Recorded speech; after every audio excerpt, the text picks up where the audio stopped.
Right. I mean, these are a lot of things that I've already hinted at. We've already sort of looked at. But there are things that I keep going over and over and over because in my mind, there's a dichotomy between the day of the Lord and his return and all that he accomplishes when he returns, with looking at all this being done gradually or slowly in 1,000 years, or all at the end of 1,000 years or whatever. It's not so much, well, we'll get to that in a minute, but once the small believing church is revealed, again, we've already looked at it as in 1 John, we shall be like him. I mean, this is the astonishing scripture. When we see him, we shall be like him. We won't be flesh and blood anymore. We won't be subject to death anymore. We will be able to presumably walk into people's rooms without opening the door, etc. Will that be part of ruling and reigning with him? Checking on people by walking through walls when they've locked the doors? I don't know, I'm being whimsical here, but these are all things that we know that when he came back, he was eating and drinking, but he was flesh and bone. He wasn't flesh and blood. Now, was he flesh and bone literally because he'd already presented his perfect blood in heaven? So shall we have any blood? I don't know. I'm sure many people will admit, if not in public, will we still go to the toilet? I'm not being satirical or rude here. These are things that we simply don't know about. We simply don't know, but we shall know that we shall be like him and we'll be ruling with him. Remember that there's the scriptures that say we'll be ruling with him with a rod of iron as a kingdom of priests and kings, to smash and crush these nations to pieces. Revelation quoted Psalm 2 again, because death no longer rules in believers. And so we've already had this judgment and resurrections when the Lord comes back, when seemingly the nations are divided. And so, of course, then the big question becomes, which is probably the next. Well, we've already looked at this one. We won't go into this end again, but this is this end of this current age, this evil age. As I said, Paul calls this an evil age. So if that's the end of the evil age, again, does that only come completely at the end of 1,000 years, or when he comes back? We've looked at this. It does raise a lot of questions that this will be going on for 1,000 years, ruling and breaking them to pieces, because Satan's in the sin bin. Satan's out of it. And the big question, of course, is who are these people? I'm getting confused now. Have we already looked at this one?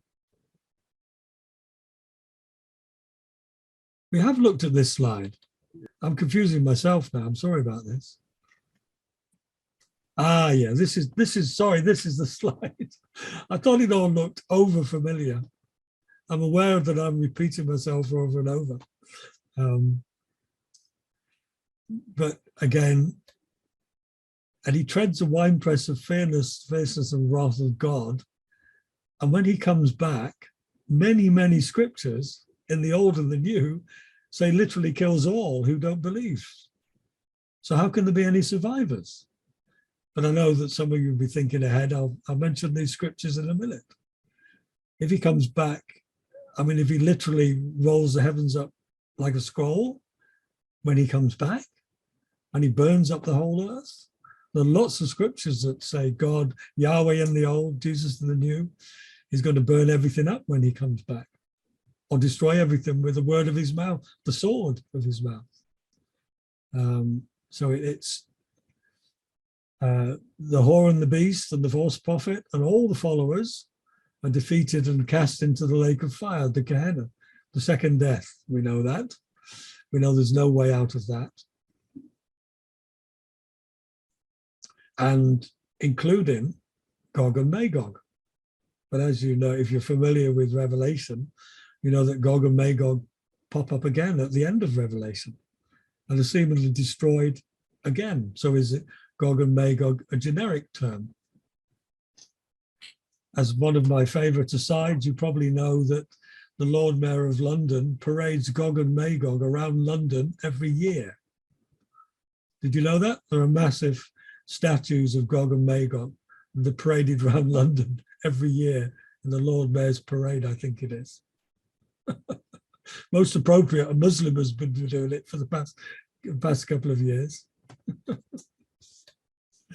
So it does appear to be very final. I'm sure some of you will be aware of Zechariah 14, which alone talks of survivors from the worlds and armies who attacked Jerusalem. And they seemingly go on into a time beyond the second coming, Armageddon, whatever you want to call it. But it's still a time of plagues and punishment on people who don't go up to worship at tabernacles. I'm not going to go, I've mentioned that earlier. That's another aspect of this. Why on earth would you still want to celebrate these Jewish feasts in the millennium when Jesus has fulfilled them all? Well, some will say that there are small bits that he hasn't fulfilled, and that the celebrations in the Ezekiel 40s church, if it is at this time, are grain offerings. They're not blood offerings. But there's still plagues and punishments on people living on the earth under these perfected church with the Lord. So again, it's Isaiah 65, 66 talks of people still dying, a youth as 100, yet seemingly in a new heavens and a new earth. So this raises yet another question. Because I always imagine once you get to the new heavens and the new earth, there's no more sighing, dying and crying, and everybody in it is perfected. Although again, exactly who reigns in the new heavens and the new earth, I don't believe the Bible tells us anything about that whatsoever. Some might enlighten me on that, but I don't know it talking about who's going to live in the new heavens and the new earth and where they're going to live. But looking back to those scriptures that say that Israel is going to inherit the earth forever and with God reigning over them forever. The earth, the meek will inherit the earth, Eretz. So again, we've got multi-levels here of confusion. Or are they just in my own head? I don't know. 2 Peter 3, as I mentioned earlier, likewise speaks of a new heavens and a new earth after he returns, but as the day of the Lord. Now, this is as in the first slide that I put up, that 1,000 years possibly is a year for a day. But we've also got that 7 years of burying in the valley of Haman Gog to the east of the Dead Sea.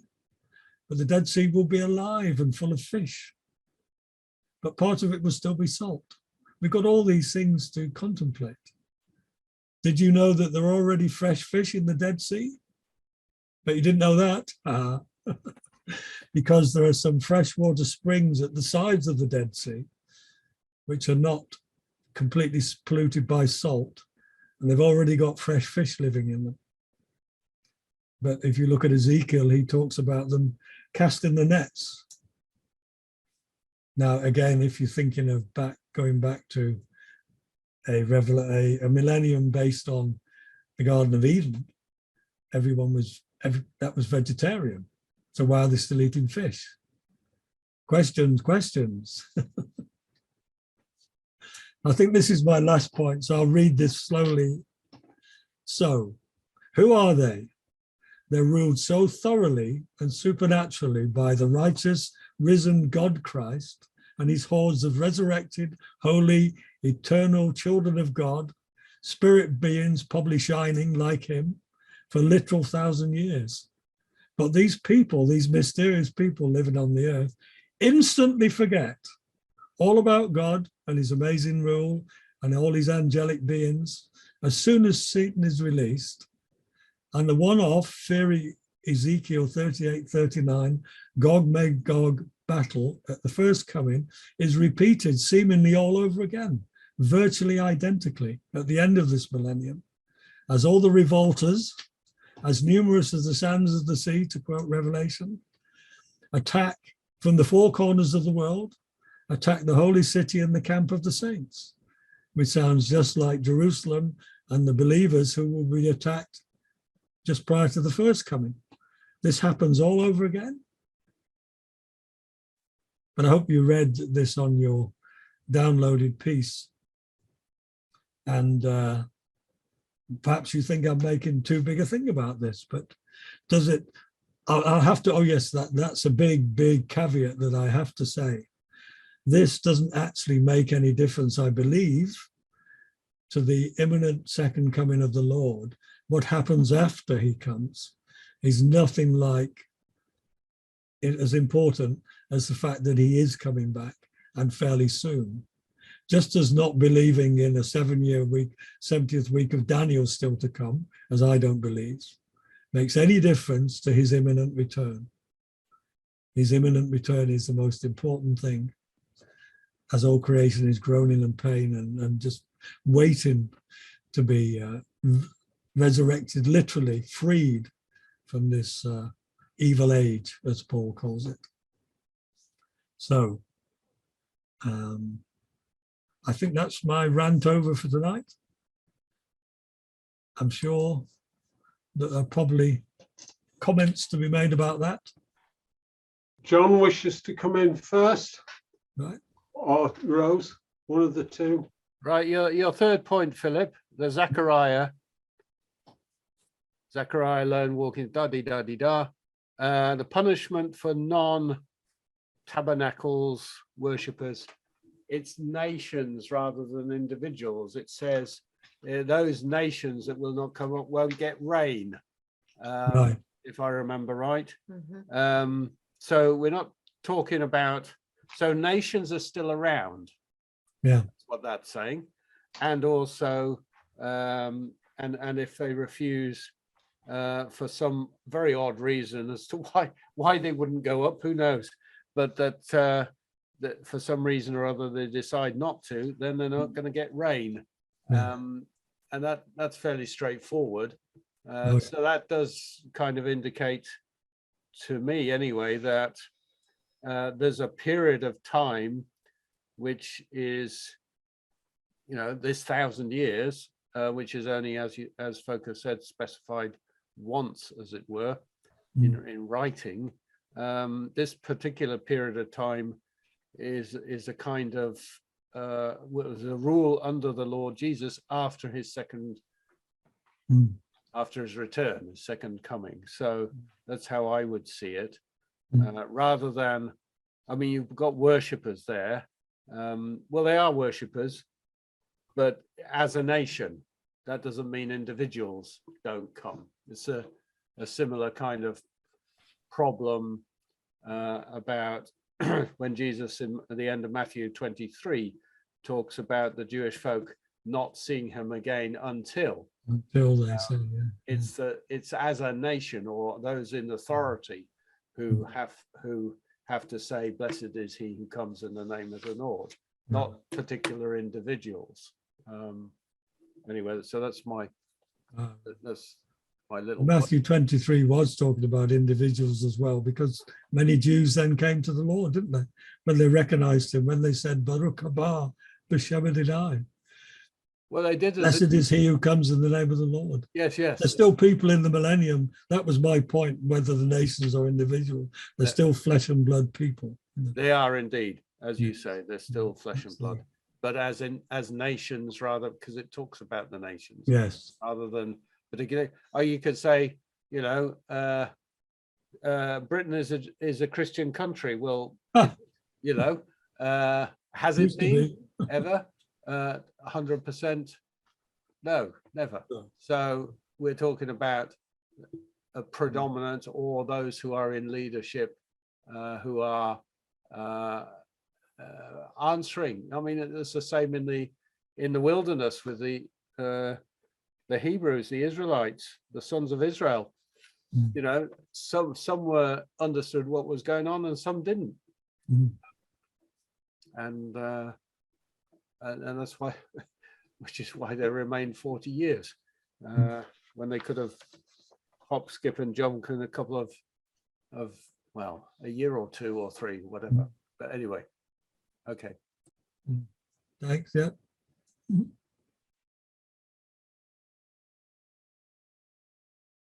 But they could hop, skip, and jump because their shoes didn't wear out. Yes. I know, wonderful, isn't it? All their clothes. And they had manna every day, except the Sabbath. Yeah.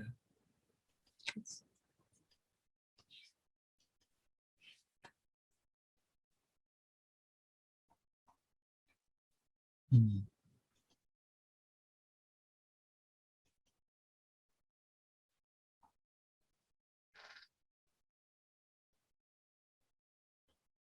Mm. Still be a nation. Anybody else?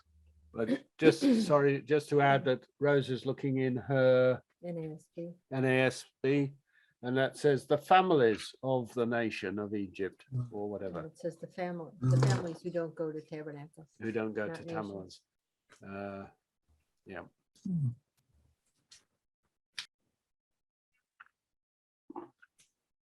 I've just found out something. There's no title on this book. There's no what, say? There's no title on this book, right? On the edge, I don't know if you can see that. It says that way up, Hebrew proper names. It's by, well, it doesn't say in the front, but it's by Wigram. And it's actually just a little dictionary with meanings of proper Hebrew names, because I was trying to look up the meaning of Gog and Magog, and the Unbound Bible doesn't give me any idea. No. Right? But this book says Gog comes from, and I don't know why he says it. Let me just tell you. He says it means going up of Adamin. Of what? Ad-umin. Ad-umin. Ad-umin. Anyway, let me tell you the meaning, right? It means red, and it's actually the going up of the Adamites, the ones of Adam. Edom. No, And Adam. Adam. Well, Edom and Adam, they're all red. Yeah, but it is the word that comes from earth, and this puts it in as the red brackets rock, and it's the plural. He says it comes from the plural of Adam. Right. Which may put a little bit of a different thought into it, because nobody seems to know Gog and Magog. You know, Gog is the prince, Magog is his land. In Ezekiel, in Revelation, it's two. But I think one thing that might be confusing you, Philip, is the phrase Gog and Magog is never used in the New Testament of the events prior to the second coming of Christ. It's only used of the events at the end of the millennium. And it is tradition of teachers that have then superimposed that on what happens before Jesus comes back. That is their interpretation. But if again you go back to the source of the scriptures, it occurs in Ezekiel, and in the New Testament, it is never applied to the event prior to the coming back of Christ. It's only applied to the one at the end of the age. Yeah. So the New Testament isn't the source of that confusion. It's people's understanding. Well, it's the understanding of Ezekiel 38, 39, isn't it? No, because that's how people apply it, right? Well, It's not in the text itself. the scriptures don't call both events by that name, they only call one event. But they use the two names together. Both of Yeah, them. in Ezekiel, about a future event, but also it doesn't get mentioned in the New Testament until the end of Revelation 20. Well, neither does Armageddon get used until the end of Revelation, does it? The word Armageddon. It doesn't get used till Revelation. Right. Again, Ezekiel 38:39 is one of these one-off tumultuous events that are just earth-shattering, literally. Yeah. It's hard to imagine they could happen twice. Well, I'm not saying it happens twice. I'm saying. Well, I know you don't believe they happen twice. Yeah. No, that's what Most people I'm do. saying. I'm saying it's not used of any other event in the New Testament, but that last one. And we are projecting things onto it. Well, otherwise, John's got his hand up, or Rose has. Just to come back to, we got something called Hitchcock Bible names. And Right. Gog, both Gog and Magog have the word of the explanation. It's very brief. It's not, it's just words covering, roof, or dissolving, which isn't so helpful as their meanings. There are loads of other things in here that give explanation as to what their proper names are. But anyway, that's the offering. Sounds like your book, Randall, is a valuable piece of kit. Well, what I can do, I've found it online. Would you like me to put you the source in the links in the chat? That would be wonderful. Yeah. Okay, it'll take me a minute or two, but I won't be that long. Anybody else with comments?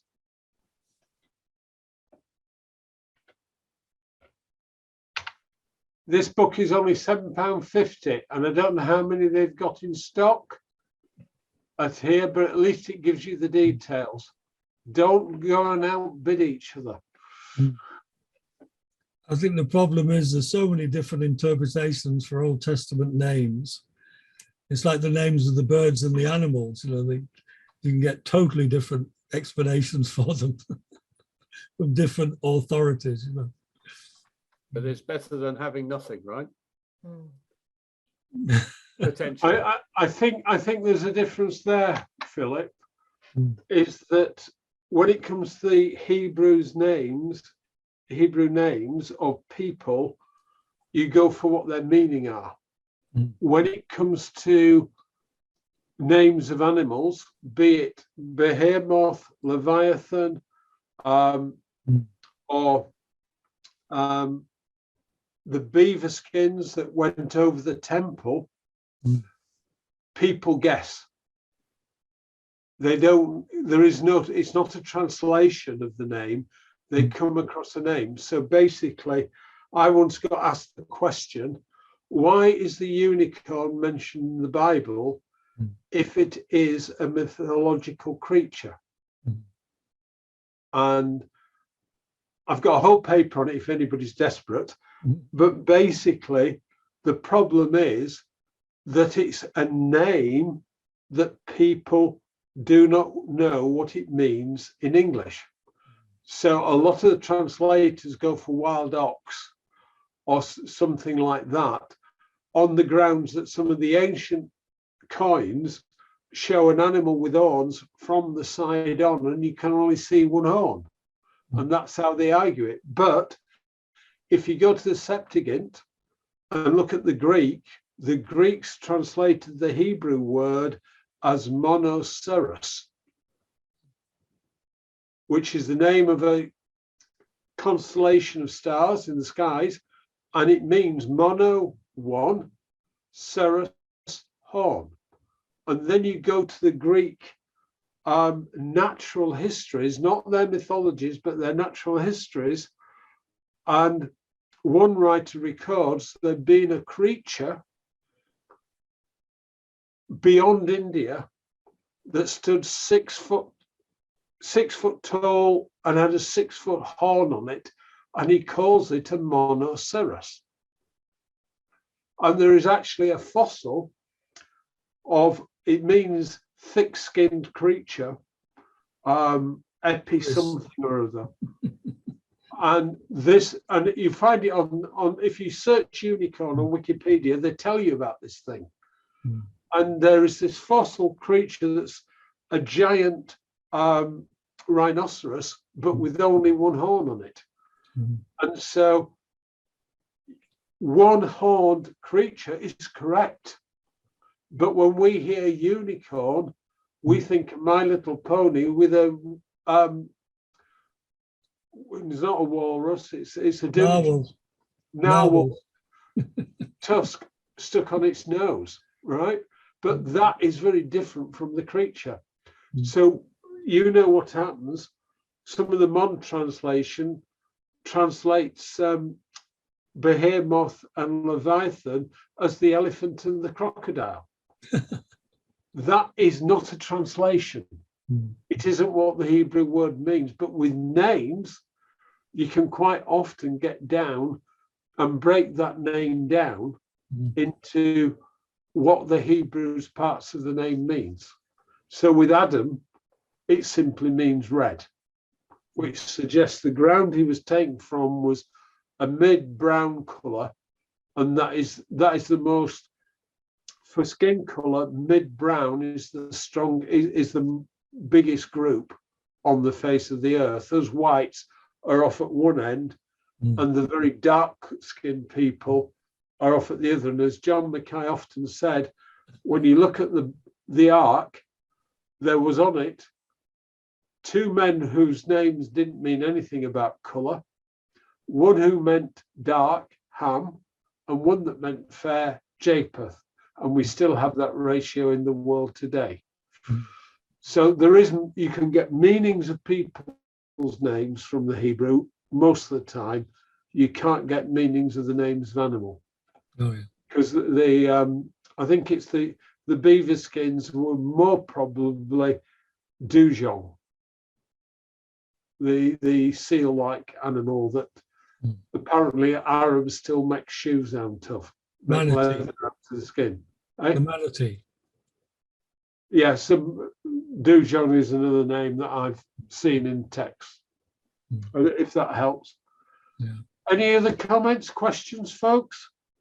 Just to say that whites and blacks are both mutants. Brown is the colour of the normal human. Yeah, we're all degenerate mutants. In answer Philip's last question, who are these people? I think the question that I need to find an answer to is more, why did Satan have to be released again? And I found some of the answers to that in Revelation 20, and I think it's got to do with free will, that God wants to know that people choose to love him and follow him, and therefore he has to allow them the possibility of not doing. So it isn't so much, for me, the question isn't the way you framed it so much as what was the purpose of God in allowing that last and final rebellion. I don't know if that's how other people think about it. Oh yes, I agree. It's just that thinking back to Armageddon and the second coming, the vast majority are slaughtered or they're saved. So these people are neither, that somehow survive into a millennium. The vast majority are slaughtered when the Lord comes back, and presumably a remnant of believers are saved, because they're already saved anyway.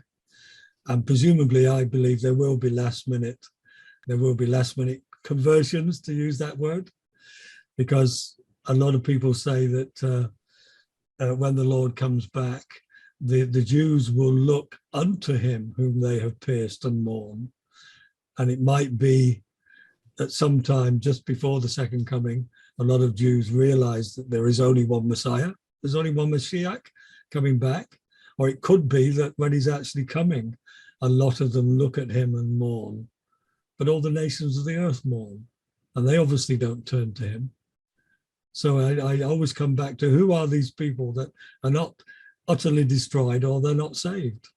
They've somehow survived into a millennium. You know? So that's the other aspect of it. You know? Philip, you say look at Jesus, the Jewish folk, but it's look unto. That's what I said. Yes. Yeah, it's they're not actually necessarily seeing him physically. You will not see me again until you say, blessed is he who comes in the name of the Lord. Yes. So there's it would appear that there would be a period, and then they go into mourning. Mm-hmm. Families by themselves, the ladies by themselves, the men by themselves, and then somehow or other at that point, then Jesus does return, but it is a remnant as well. So rather than every individual, that's the suggestion. Oh yeah. But when he comes back, every eye will see him, everyone on earth. I remember Victor Pearce saying and said, "Oh, that's because everyone will see him on television." I don't think so. He's God. He's going to appear everywhere on earth, and there aren't going to be millions of him. He's God. He can do that. You know, there'll be no doubts whatsoever, and that's what Ezekiel 38:39 says. They will know that I am the Lord. You know, there's no doubts about it. There can be no, because Jesus said, remember that some will be asleep, some will be awake. He's talking about the poor Aussies. The poor Aussies will still be in bed, or maybe will still be in bed, and they'll be up, you know. But every eye's going to see him, whether they're awake or asleep. This is a supernatural coming. Absolutely one-off, unmistakable, devastating, wonderful, utterly wonderful.